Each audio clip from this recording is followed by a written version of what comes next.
Hello everybody and welcome of course to the VBL INGWE review. This is a French tier 7 Jeep with a missile rack attached and is used for spotting. Interesting enough, this vehicle does not actually on the French line. It is in fact on Wolfie's Recon line. After the Fox and before the VBR. With a very suspicious amount of French vehicles on there. But as you can see, no French line. So this will not count towards any French achievements if you're just looking towards that. This is a infamous vehicle in Armoured Warfare's history, being roughly okay when Obsidian came around, quite powerful when Balance 2.0 started happening, and then the recent months of last year it started becoming incredibly powerful with the missile meta becoming a thing, and stealth VBLs played by people who very much wanted their 65% win rate, getting extremely high scores in them. But now with the APS meta coming through and the introduction of more composite and harder MBTs as well as a slight missile nerf, the VBL INGWE is no longer as powerful as it used to be, but it still resides as the dominant scout in tier 7. So, as usual, let's have a look at the upgrade tree. So as you can see here, you have your smoke grenades, you have your missile launchers, suspension and power steering, and that's about it really. Now the stock missiles you come with have 750mm of penetration, and the upgraded ones have 850. The difference between them is that they have the same amount of damage, but the 100mm more of penetration is definitely worth it. This allows you to go from being pretty okay versus tier 8s, struggling a bit versus tier 7s, to the point of which tier 7s can be penetrated relatively well, and you will have a fighting chance versus tier 8 vehicles. And as well as the fact that you will be able to go through some ERA plates as well, which is pretty decent as well. Improved thermal sight as well, which is an absolute must, but generally speaking, the first thing you should probably go for is going to be the smoke grenades, as you get 8 volleys with a magazine capacity of 2 rounds, whereas with the previous ones you only get 1 at a time. So an increase of 4 basically. So smoke grenades, thermal sight, missiles. Generally speaking, this vehicle is fast enough to begin with, so you can use these for last. There isn't really much on this thing. I mean, it is basically a Jeep with a missile rack, so I don't really see how there can be that many upgrades for it. And as you can see here, the missiles are pretty decent. In comparison to other scouts of the same tier, the VBL INGWE, the Warrior, the Weasel Hot, the BMD2M and the BMD3. Now the BMP3M has an average missile damage of 400, and so does the Warrior, and they both go around the 800 mark. As you can see here, the VBL INGWE has excellent penetration, the BMD2M only having slightly more at 900. In fact, it might be a good idea if I exclude some of the vehicles in the same tier. As you can see here, with the BMP3M and the Warrior having round about the same missiles. So the VBL, however, unlike the rest, does have a 4-round missile rack, with the Warrior, the BMP3M having the fastest missiles, the VBL INGWE having the second fastest, and the Weasel Hot and the BMD2M2 having more of the heavy anti-tank wise missiles, as you can see by the damage it does. The BMD2M has roughly the same stats as well, but has slightly higher penetration at 900. The VBL INGWE's reload time of 25 seconds, however, is not for the while it is an autoloader, in fact the missile reload speed is more about 6 or so seconds, so you can get away with ripple firing if you really wish. However, its hull points is absolutely useless, 1200, and it is the least durable vehicle here, with the Weasel's unmanned turret allowing it to basically suck some hits. However, it does have the highest speed, and it is the fastest, and it is also the second heaviest, but is also monstrously faster than the Weasel, being a wheeled vehicle. And lastly, it has camouflage and everything, only really second to the Weasel Hot, and with Erin involved, these numbers will go up by 8%. The gun depression and elevation is pretty decent as well, so you can see here it's more of a speedy scout tank vehicle rather than anything really. It comes with a designate target ability, and I would usually recommend the usual number of things. And considering this is a scout meta, paint, thermal camera, and improved telescopic lenses. There is a choice of some commanders you could use. Aaron, of course, being the de facto scout commander in the game, really. Kind of hoping we get some more Aarons, really. Sabrina being a secondary if you don't have Aaron, with some pretty decent camouflage indications and whatnot. And lastly, Rashid if you want to dunk missiles at people, who gives you some pretty nice camo factor in the forest and while shooting as well, and will also help you with the missile control as well. Generally speaking, otherwise, this thing has literally no armor. I mean, do we really have to do this? But do I have to pad the video? Probably. But as you can see here, the only parts of it you'll be able to bounce on is going to be those two gun launchers there. So, doing the same trick you do with the Weasel when you go hold down, it's not going to work with the VBL INGWE. So I've had a couple of successful games of it, and well, let's have a look at some of them. I'm not the greatest scout commander in the world. I'm usually more of a battle AFE commander, you know, BMP3s, warriors, weasels, etc. So the scouting isn't going to be great in the world, but hey, still a review is a review, right? So let's dive in and have a look at some of those games. So this is a mission, well, a map on Moscow. I've never really particularly enjoyed Moscow that much for scouts apart from MBTs. It doesn't really, while it seems like an open map at first, there are many vulnerable positions, but thankfully, unlike the BMD-2M, which is the other true scout of tier 7, it does have a max speed of 65 km an hour, while the VBL INGWE can go a lot faster than that. To put it into perspective for you, the BMD-2M can be chased down by MBTs, such as the Abrams series and the TADU, while the VBL INGWE can run away even from light tanks. So you do have that going for you in the ability for you to simply nope out of a situation, and also the ability to rush up to places as well. Apart from their own VBL INGWE and the VAC Mosquito, none of the other vehicles on the enemy team can actually reach the places where I'm going. So I've got that going for me. And lastly, this is very much a pure dedicated scout vehicle, which is the reason why there's no gun breach or missile control unit on it. When you play a VBL INGWE, I found out that the best thing to do is simply to go big and don't go home. Thermal camera, telescopic lenses, and paint, all the good stuff. And the fact the vehicle also gets a thermal camera module as well means that your ability to see through bushes are much better than before. Now, there's nothing really on this side at the moment. I do have a pretty massive view range, even without the telescopic lenses, which is pretty decent, and also the fact I can see through bushes as well. But a better place to go may have been the middle, but I'm not really that familiar with this map for AFVs, so playing it safe seems to be the good thing for today. Now, unfortunately, that prototype over there is using the composite armor, which means I can't pen his turret, and the vehicle can always be pretty difficult to get through anyway. As you can see here, after firing 2 missiles, I only have a 12-second reload time, so firing 1 missile, 6 seconds, 3 missiles, 18 seconds, you get the idea. You can see there, I'm actually keeping this guy spotted, even though the rest of my team is closer. Advantage of that very nice view range there, and for now, it's simply going to be quite a bit of standing around. That does seem to be a thing when playing vehicles on this map, is that the game can slow down really heavily. And especially when going up against AGGM heavy vehicles such as the Al Hussein, trying to hit his turret roof there, as I do on the Challenger, it does seem to be pretty difficult. And not to mention its very annoying ERA plated front.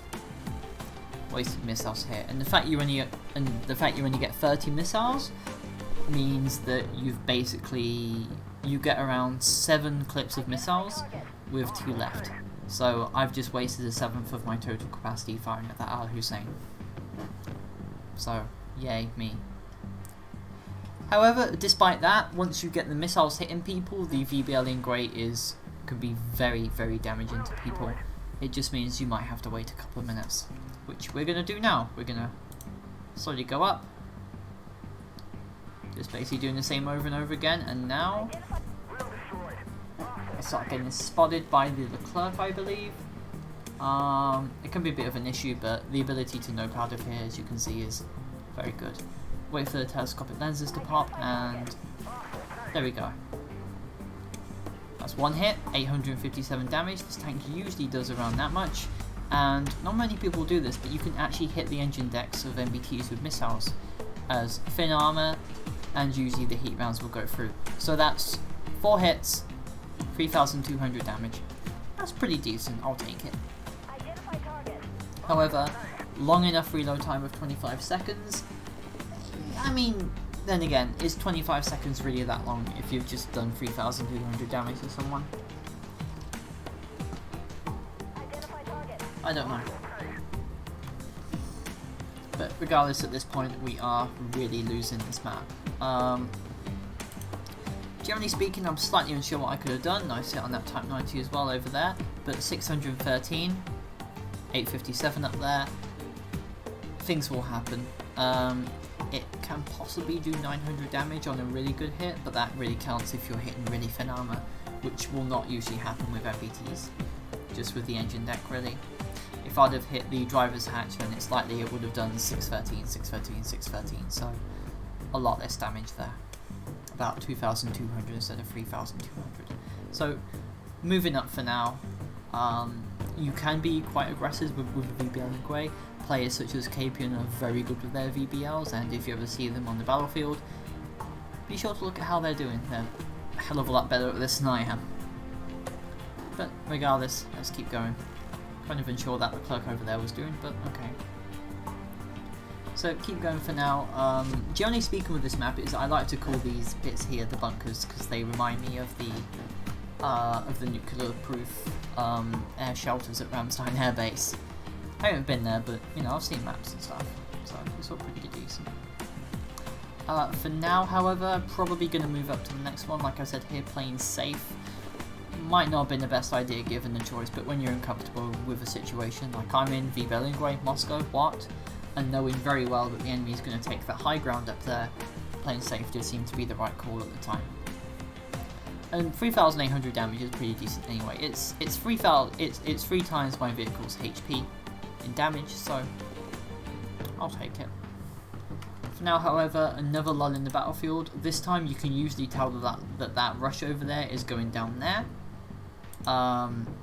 People are always moving around, and I very doubt the rest of their team is stationary. The team was probably very much going to kill that weasel, so I did not need to stand there and stay. However, now I think about it, didn't need to deal with that guy either. So unfortunately the ammo count is not shown on this one. It's saying hamper targeting for some reason, but I believe that's probably just a bug with the replay system as well. And the ability to shift is very good, as you can see with the acceleration here. However, it is a wheeled vehicle, so it does have a bit of an issue with objects. This is a very light vehicle after all, and I don't think anybody in their right mind would throw a jeep through this kind of mess, so it happens.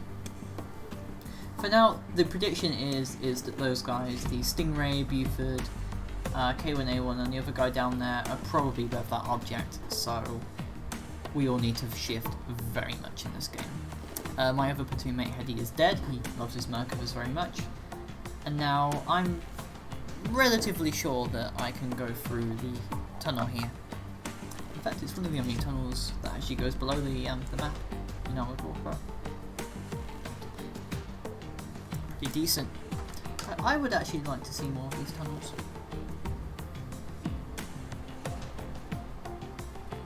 Speaking of, I'd actually like to see a subway environment as well. So nobody here for now. I was hoping to be able to spot them, but I'm probably going to have to go up on the ramparts to be able to properly spot the enemy. So basically be where their VBL INGWE and their VWP was previously. Stingray over there, he's dead. That's good for the rest of the team, I guess. But we are still losing quite heavily. They've got a K1A1 against Leclerc. That K1A1 is going to win. And they also have the very powerful BWP and the back with them as well. So now, this is where the slight issue with the VBL goes, is that its missiles only have a speed of 200 meters per second. The usual standard is around 300, 250 or so, which does mean that you will often hit object details and have trouble leading enemies in being able to hit them quickly, and that was basically a complete wasted clip on my part, trying to hit that guy over there. And also another flaw of the VBL INGWE is that its smoke grenades are on the front of the vehicle, which means if you're getting spotted anywhere other than the front, they're going to spot you anyway. So now I'm going to move up into a position on the side of tank sniper. The Leclerc friend over there, love tank sniper, wonderful guy, because it's very likely the enemy will start rushing him. And this is, I believe, where the ripple fire aspect of the VBL INGWE comes into play. Now just keep moving, get out of range, get out of range, get out of range, and he's no longer spotted me. That's good, okay. So let's start missiling him in the lower plate. See, that's 1, that's 2, I can take the hits now, that's fine, and there he goes. I fired 3 shots there. No other vehicle in Tier 7 has that ability except for perhaps the Zuba, but that only has 630 pen. And now I can go for this INGWE as well. Say hi to this guy. I'll have to leave Tank Sniper to deal with the VAC because I need to kill this VBL. And he's dead. That's pretty good as well. And now hopefully we can take care of this object. But this is where the flaws of the vehicle happen, in which there's 1. Ooh, there's 2, kind of hoping. Smoke grenade is not helping at this time, and the damage wheel means that I'm dead. So let's have a look at those post-game stats. So not a bad haul at all. 250,000 damage. Sorry, 6,000 damage, 259,000 credits with just a premium account. 1 enemy spotted, 2 enemies destroyed. More of a battle style there. 1,700 spotting damage though. Pretty decent indeed, with the majority of the damage done to the Al Hussein and 1 or 2 missile hits. 2 missile hits to the K1A1 and 1 to the rest of these guys. So, pretty decent. Highest damage done on the team there, M8 Buford had a really nice try, and generally speaking this is a pretty decent match for a VBL INGWE. But total potential damage done would have been 11,000 if some of those shots had hit, so you can imagine how annoyed I was after watching that. So, as usual there's always 2 games to do for review, so let's have a look at the next one. So we're on Narrows, a slightly better map for scouts. If you're on the south side, with the north side it can be a little more tricky, as you usually don't want to go anywhere near the west side as it tends to be overrun very quickly, with the Reverbid not really providing much protection while that happens, so usually most of the time scouts will stick to this side of the map. Now Hedy is once again in the BMD2M, and you'll see how quickly I get to overtake him. Like I said, the ability to nope or to speedy boy in a situation is very quickly, and I can get to the spot faster than just about everybody else can. So let's put those spotting goggles on and see what we can find. Okay, Leclerc already. Am I spotted yet? I am not. But given how fast that guy's coming towards here, we should get out of here, and I do motion for Hedy to also go with me as well. Generally speaking, this is the place you want to go. I believe I touched upon this place in the Weasel review. The VBL INGWE will have a slightly more difficult time. However, now we are spotted. And unfortunately, well, fortunately, our shot does bounce, which is good. But it does mean that there is a very competent spotter among the enemy team, or somebody with some spotting kits regardless. With a Stingray hitting me, so now we've got to figure out what's going on. That Leclerc prototype over there is once again, as the one before, is using the composite armor, which means I cannot go for his turret cheeks. That was a mistake for me to say that we should probably take the steel armor package instead, but at the time it was a pretty good decision in the Leclerc proto review. So this is the slight problem with Narrows, is there does tend to be quite a bit of walking around, and just about hit that 105. Speed very slow. If I'd have been just a little bit slower, he would have been able to back off. So this thing does tend to have a bit of an issue at long range. I cover 2C over there. Can I hit him? The answer is yes. I was actually genuinely surprised at that point. So that's 1,500 damage done already, but quite a few missiles have been fired, some of which have missed. So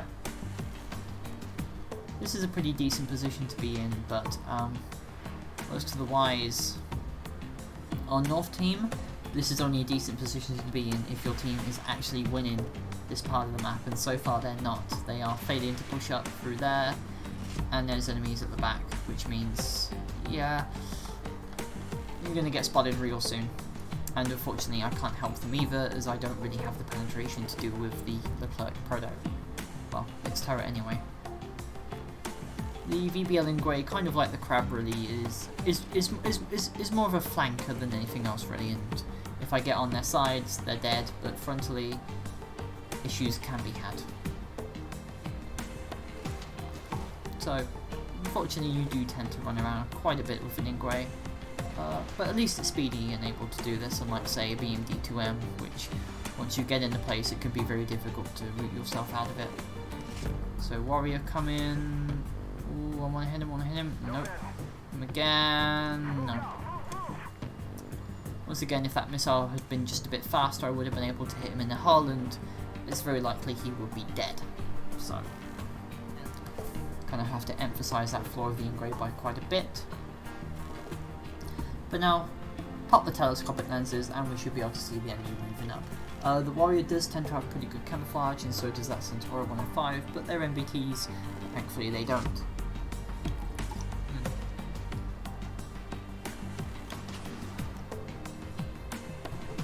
Very good T, unfortunately only a tracking damage. I believe it was on one of the MBTs over there. The free camo bug is still here, and another hit by that Stingray. So still haven't really found the enemy yet. There is that Merkava 2D who keeps poking around, and there is enemies behind. Now, with quite a few wheeled vehicles, the VBL INGWE does suffer a bit of a delay to slowing down. Almost pulled a wheelie there to the amusement of everybody on stream, which meant I didn't really get to shoot at the clerk. So, that's my bad really. Abrams over there, the warrior's still down there as well, but there is a Merkava 2C, and now we can clap his cheeks. Now this was a big doo-doo on my part, is that I should have target designated him, as it's very likely that I could have done quite a lot more damage. In fact, just that tiny little bit more of damage might have meant that that challenger could have killed him. So, remember to target designate people, that is good, use it. Because I kind of robbed that challenger out of a kill. There's also that Centauro over there, come on, hit him, hit him, hit him, hit him. Come on, going, gone. There we go, that's good.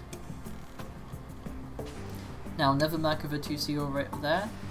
This can go through the turrets of them, well the turret sides, and there's a good hit there as well. And thankfully, like I said before, the ability to find multiple missiles with the VBL INGWE, like say the BMP or the warrior, which would have had to wait 4 or 5 seconds, did guarantee me the kill on that Merkava over there. But however, once again, the speed not really helping.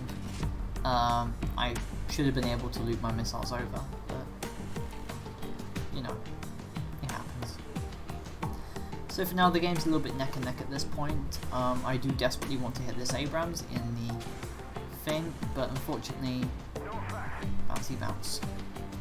So yeah. And now things are going to get a little bit more weird. Come on, I really want to hit that Abrams desperately. You will have to aim for weak spots with the VBL INGWE and like say the BMD2M, who should be able to punch through the front of an Abrams. This thing cannot. So for now, gotta keep moving. This game's lost at this point. I'm not really sure if I could have had that much of an impact really, aside from being able to, for that Merkava 2C to be dead over there, so still my bad. I still feel bad about that one. And for now, should be able to at least kill the enemy, and I am going to make a very big doodle here. There's one, there's two, and I reload, and there's the Stingray. And I can't cancel the reload, so you can imagine what's going to happen. Yeah, if I hadn't reloaded, that Stingray would be dead. So let's have a look at the post-game stats. So as you can see here, a lot more damage was done, 8,000 damage, which I'll put into the very good tier of games, and it is my honest opinion that once you start to get these kind of damages going on, you should probably be rewarded. Just saying. So, relatively seeing the same job as before, however, no real single shot missiles done. 2 hits to each of these guys in around 3 or 4. Both of those Merkavas were hit, and the firepower, as you can see, is very good. A total of 1,320 sparking damage done, and highest damage done in the game. However, not the best in the world, and that Merkava 2C should have been dead. I don't think I would have been able to carry the game, but probably could have killed quite a few more people, so that's on me. Total potential damage done would have been 10,000, so a lot better than the last game, and generally speaking quite an improvement. So this is a fun vehicle in Glops. It can be pretty speedy, and in PvE it does work as a very good spotter. However, the low ammo count will get it, so you will need to use your rebuild kits quite a few times, and generally speaking it only reaches its full potential with Erin when you get the ability to have all the bonuses she gives, so that is quite a thing.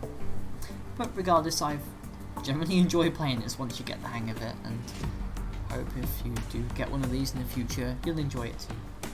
So for now, I hope you enjoyed this video, guys. I'll see you all on later today. Well, I'm recording this on Tuesday, but this will be on Wednesday. So I'll see you later today for the Armored Warfare PvE stream. May possibly stream on Thursday, but Friday and Saturday, as usual, are the PvP streams, with either the Challenger 1 or the T-72B review coming out on Sunday. So that's it for now. There is always the ability to like and subscribe if you haven't already on either YouTube or Twitch. There's links below. Click the bell icon if you want to see more of these videos. I'm going to hopefully review most of the vehicles in the game. I've done most of the French line at this point. Well, the ones people care about anyway. And if you'd like to help me personally, there is a donation link below to Streamlabs, and trust me, even $1 helps on that one. So for now, take care everyone, and I'll see you all later then. Take care.